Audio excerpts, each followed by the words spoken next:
नमस्कार दोस्तों, मेरा नाम है अभिलाष पाटिल और मैं स्वागत करता हूं मेरे चैनल गेम ऑफ कैंडल्स में। तो रेलवे स्टॉक्स सबसे ज़्यादा ट्रेंडिंग शुरू है अभी। कुछ अगर मार्केट में होगा स्टॉक्स के बारे में तो वो है रेलवे स्टॉक्स। अब पिछले वीक में अगर देखेंगे, हर कोई रेलवे स्टॉक्स खोल के देख लेना। यहाँ पे आपको स्क्रीन पे दिखाई दे रहे होंगे कुछ रेलवे स्टॉक्स के नाम। तो इसमें के कुछ 4-5 नाम बहुत पॉपुलर है, जैसे IRFC हो गया, RVNL हो गया, IRCTC हो गया, इरकॉन हो गया। तो जितने भी ये कुछ रेलवे स्टॉक दिखाई दे रहे होंगे, ये सबके चार्ट्स खोल के देख लेना, सबके सब भागे हैं। और लास्ट वीक में जो मोमेंटम आया है 20-20%, 25-25%, रोज के 10-10% के अपर सर्किट लगे इनको, स्टॉक को 5-5% के अपर सर्किट लगे।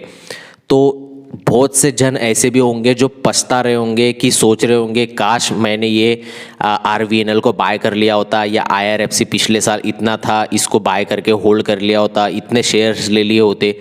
क्योंकि ये जो साइकोलॉजी और ये जो सोचना है ये एकदम कॉमन है, हर किसी के दिल में, हर किसी के मन में ये पछतावा आना ही चाहिए और आता ही है। तो एक रिटेल इन्वेस्टर क्या गलती करता है कि रिटेल इन्वेस्टर को एक फोमो हो जाता है, यानी वही कि पछतावा हो जाता है, फियर ऑफ मिसिंग आउट हो जाता है कि वो सोचता है अब मेरे हाथ से निकल चुका है, मैं क्या करूँ। वो क्या करता है, गलती कुछ लोग कर देते कि बड़ा पैसा इन स्टॉक्स में लगा देते या पर्टिकुलर कोई स्टॉक्स में लगा देते। बट अब क्या करना चाहिए, इस पे प्रैक्टिकल सॉल्यूशन में बोलना चाहूँगा। कुछ मुझे जो लगता है वो कुछ शेयर करने की इच्छा हुई, क्योंकि मुझे भी ये पछतावा थोड़ा फार हो रहा है। क्यों हो रहा है बताना चाहूँगा। क्योंकि मेरे पास IRCTC 600 रुपये के आसपास था, उसके बाद RVNL था, IRFC अच्छे खासे लेवल पे था।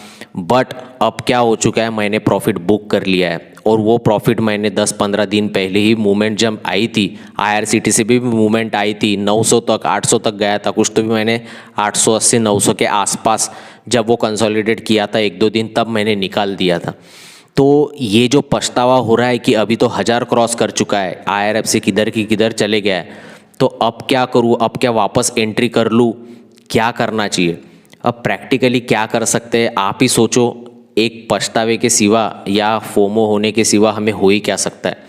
क्योंकि अब अगर एंट्री करोगे तो आपको लगेगा कि बहुत ऊपर चले गया है, काश यहाँ से अगर नीचे मिल जाता, या फिर यहाँ से अगर नीचे आ गया तो मेरे पैसे लॉस हो जाएंगे। तो मुझे सिर्फ इतना ही बोलना है कि ये जो स्टॉक भाग रहे हैं इसके पीछे का रीज़न यही है कि आने वाले बजट में जो है वो जो कैपेक्स होता है, कैपिटल एक्सपेंडिचर, यानी कि जो पैसा है कहाँ पर खर्चा करना चाहेगी, जो भी पैसा होगा सरकार के पास वो कहाँ लगाना चाहेगी। तो स्टॉक जो रेलवे है, रेलवे जो सेक्टर है, वहाँ पर 25% से ज़्यादा, 25% मिनिमम जो है वो रेलवे पे खर्चा होने वाला है इस बजट में, ऐसी न्यूज़ जो है वो चालू है। तो उसके वजह से ये स्टॉक्स में जो है मोमेंटम आ रही है। आप एनर्जी स्टॉक्स भी देखेंगे, जो रिन्यूएबल एनर्जी स्टॉक्स है वो भी अगर देखेंगे तो उसमें भी अच्छी खासी कहाँ से कहाँ वो स्टॉक पहुँच चुके। पिछला 1-1.5 साल जो था वो डिफेंस का था, डिफेंस में भी अच्छी खासी मूवमेंट देखी गई है। बट अभी ये रेलवे स्टॉक जो है पिछला 1 ही हफ्ता हुआ है जिसमें मूवमेंट आई है। तो मुझे लगता है कि अगर अपर सर्किट खुलते या फिर मंगलवार को फिर से मोमेंटम दिखाते ये स्टॉक्स, तो मुझे लगता है एक बाय करना चाहिए। आपकी जितने भी आप अफोर्ड कर सकते हो, जितने आपके पास पैसे होंगे, ऐसा नहीं है कि पूरा का पूरा कैपिटल ही लगा देना है। गिन के इसमें से 4-5 स्टॉक सिलेक्ट कीजिए, 3-4 स्टॉक सिलेक्ट कीजिए, आप इन्वेस्ट कर सकते हो। पर आपको 5-6 महीने का व्यू रख के चलना पड़ेगा। अब अगर जो डीप का वेट कर रहा है, अगर डीप नहीं आता है तो फिर से पछताओगे। तो उससे अच्छा है कि मुझे ऐसा लगता है मंगलवार को अगर ये फिर से पॉजिटिविटी दिखाते, थोड़ा फार अपर सर्किट अगर कुछ स्टॉक में लग जाता है तो फिर वो नहीं खरीद पाएंगे। बट अगर कुछ कहाँ पे मौका मिल रहा है तो खरीद लो। आने वाला बजट भी आने वाला है, बजट के बाद इलेक्शंस भी आने वाले, तो 5-6 महीने का व्यू रख के, 3-4 महीने का व्यू रख के अगर आप होल्ड करना चाहते हो तो ये स्टॉक्स में होल्ड कर सकते हो। क्योंकि बाद में पछताने से अच्छा है थोड़ा फार एक अगर करेक्शन आता है इस स्टॉक्स में, या फिर आपने कल ले लिया और बाद में 2-3 दिन बाद गिर गया, तो वो पछतावा चलेगा। थोड़ा फार लॉस उठा सकते हो, अगर थोड़ी फार रिस्क ले सकते हो तो मुझे लगता है बाय करना चाहिए। मैंने अभी IRFC में ऑर्डर्स लगाई थी कल, बट अपर सर्किट लगने के कारण नहीं एग्जीक्यूट हो पाई। बट मैं मंगलवार को और बाय करने वाला हूँ। अच्छे खासे मुझे पैसे लास्ट मंथ में IRCTC ने दिए, IRFC ने दिए, बट जो वो अभी ऐसे लेवल्स पे पहुँच चुके कि हिम्मत नहीं हो रही है, बट फिर भी मैं हिम्मत करना चाहूँगा, क्योंकि एक छोटा सा कुछ स्टॉप लॉस रखेंगे, कुछ एक आधा स्विंग या फिर पिछले डे का लो, ऐसा कुछ 5% 10% ऐसा कुछ ना कुछ आपको जो है स्टॉप लॉस लगा के आपको इसको बाय करना चाहिए, क्योंकि आने वाले 5-6 महीने जो होने वाले ये रेलवे स्टॉक्स के हो सकते। आपके पैसे यहाँ से एफडी से ज़्यादा रिटर्न आपको मिल सकते, आराम से एक एक दिन में 10-10% ये स्टॉक जा रहे। तो मेरा बोलना ऐसा नहीं है कि पूरे के पूरे पैसे लगा दो, बट जो आपकी फाइनेंशियल एडवाइज़र होगा या फिर आपका जो स्टडी होगा, मैं कोई ये सिर्फ जो भी कुछ बता रहा हूँ एजुकेशनल पर्पस के लिए बता रहा हूँ कि एक आम आदमी क्या कर सकता है। और आम आदमी तो यही करेगा, एक तो पछतावा करेगा या फिर थोड़ी सी रिस्क लेके बाय कर लेगा, क्योंकि अभी एक ही वीक हुआ है, ये स्टॉक कहीं के कहीं भी जा सकते हैं। जैसे एनर्जी सेक्टर्स में देखा गया है, एनर्जी स्टॉक्स में देखा गया है कि अभी खरीदूँ ये चक्कर में वो स्टॉक्स कहाँ से कहाँ चले गए। अगर आप एनर्जी के भी स्टॉक्स खोल के देख लोगे तो आपको पता लग जाएगा। डिफेंस के शेयर्स पकड़ोगे देखोगे तो उनको भी आपको समझ में आ जाएगा कि HAL कहाँ के कहाँ पहुँच गए। तो ये मौका हाथ से ना जाना पाए, इसलिए मैं एंट्री करना चाहूँगा। ये मेरी पर्सनल राय है, बट मेरी कोई एडवाइस नहीं है कि आप भी करो।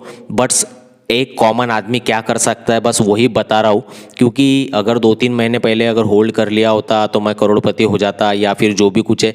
ये बातें छोड़ के आज के समय में हम क्या कर सकते हैं, बस आज के समय एक थोड़ी सी रिस्क लेके प्रॉपर स्टॉप लॉस के साथ या 5-10% का डीप का वेट करके उसके स्टॉप लॉस के साथ, या फिर 5-10% का स्टॉप लॉस लगा के हम इसे सिर्फ बाय कर सकते और सिर्फ होल्ड कर सकते, क्योंकि अगर और ऊपर चले गए तो फिर हमारा हाथ से मौका चला जाएगा। बट ये सिर्फ एजुकेशनल पर्पस के लिए वीडियो है। आपके भी मन में ऐसा कुछ सवाल होगा, मुझे लगा कि बहुत से लोगों के मन में ये सवाल होगा, अब मैं क्या करूँ, खरीदूँ या नहीं खरीदूँ। इसीलिए ये वीडियो बना रहा हूँ कि लोगों के मन से डर निकले या फिर एक अवेयरनेस आए कि हमारे जैसे भी लोग हैं उन्हें भी पता चले कि बहुत से लोग यही सोचते हैं। तो कॉमन सवाल है, कॉमन माइंडसेट है सबका, कॉमन सबको डर लगता है, बट मुझे लगता है एक रिस्क लेनी चाहिए। बट ये मेरी कोई एडवाइस नहीं है, मैं फिर से बोल रहा हूँ, बस एजुकेशनल पर्पस के लिए बना रहा हूँ। आप अपने जो भी फाइनेंशियल एडवाइज़र होगा प्रॉपर रिस्क मैनेजमेंट के साथ जो है वो आप इसको बाय कर सकते हो, ठीक है। बट जो भी रैली एनर्जी वगैरह में देखी गई है, डिफेंस में देखी गई है, वो ये स्टॉक्स में आने वाले दिनों में आ सकती है। तो कुछ कुछ स्टॉक्स आपको दिखेंगे, थोड़ा सा टेक्निकली भी देख लेना, जो ज़्यादा भागे नहीं होंगे या ऑल टाइम अभी उनका दूर होगा, वो स्टॉक्स में आप जो है वो इन्वेस्टमेंट कर सकते हो। तो पर्टिकुलर किसी स्टॉक्स का नाम नहीं लूँगा कि यही स्टॉक्स में आप पैसे लगा दो। आप अपना स्टडी, पर्सनल स्टडी कीजिए। आप अपने जो भी स्क्रीन पे आपको स्टार्टिंग में दिखाए थे मैंने रेलवे के कुछ स्टॉक्स, वो स्टॉक्स का प्रॉपर टेक्निकल एनालिसिस करिए या कुछ चार्ट देखिए। बट चार्ट्स पे अभी कुछ टेक्निकली कुछ है ही नहीं, ऐसा भी बोलना चाहूँगा, क्योंकि ऑलरेडी इतने भाग चुके हैं। तो आपके हिसाब से आप देख सकते कहाँ पे आप जो है वो इन्वेस्ट करना चाहोगे। बट मुझे लगता है कि एक ट्राई करना चाहिए, क्योंकि अगर ये मौका चले गया, अब इस पे बहुत सी लोग बातें कर रहे होंगे कि इतने का स्टॉप लॉस रख के, तो वो सही बात है, क्योंकि अब क्या ही कर सकते हैं, आप ही बोलो। अगर आपके पास कोई उपाय होगा या कोई सोल्यूशन होगा कि जिससे हम ये स्टॉक्स को अच्छे खासे लेवल पे खरीद पाए, या कुछ आपके पास जो भी आपकी राय होगी आप कमेंट सेक्शन में बता सकते हैं। बट एक कॉमन इंसान के तौर पे, मैं भी एक कॉमन ही आदमी हूँ, उसके तौर पे जो सोचना चाहिए था वो आपके साथ मैंने शेयर किया। आपको न्यूज़ चैनल वाले भी यही बोलेंगे कि आने वाले दिनों में टारगेट्स देखने मिल सकते हैं। जो भी एनालिस्ट है बड़े बड़े या फिर जो भी कुछ होंगे, वो भी आपको यही सलाह देंगे कि आने वाले 5-6 महीने तक होल्ड कर सकते हैं, आपको आने वाले दिनों में ये टारगेट देखने को मिलेंगे। तो छोटे से स्टॉप लॉस के साथ मुझे लगता है बाय करने में कोई हरकत नहीं है, ठीक है। उसके पहले फिर भी अगर कुछ होगा तो एडवाइस ले सकते हैं, क्योंकि ये सिर्फ एजुकेशनल पर्पस के लिए आपको सिर्फ एक कुछ व्यू मेरा शेयर करना था, बस वही बता दिया। तो बजट, आने वाले बजट में फर्टिलाइजर स्टॉक्स और रेलवे सेक्टर, एनर्जी सेक्टर, ये सब पे जो है वो थोड़ा फार ध्यान दिया जा सकता है आने वाले बजट में। और आने वाले इलेक्शन में ये स्टॉक जो है वो रैली दिखा सकते हैं आने वाले इलेक्शन तक, ठीक है।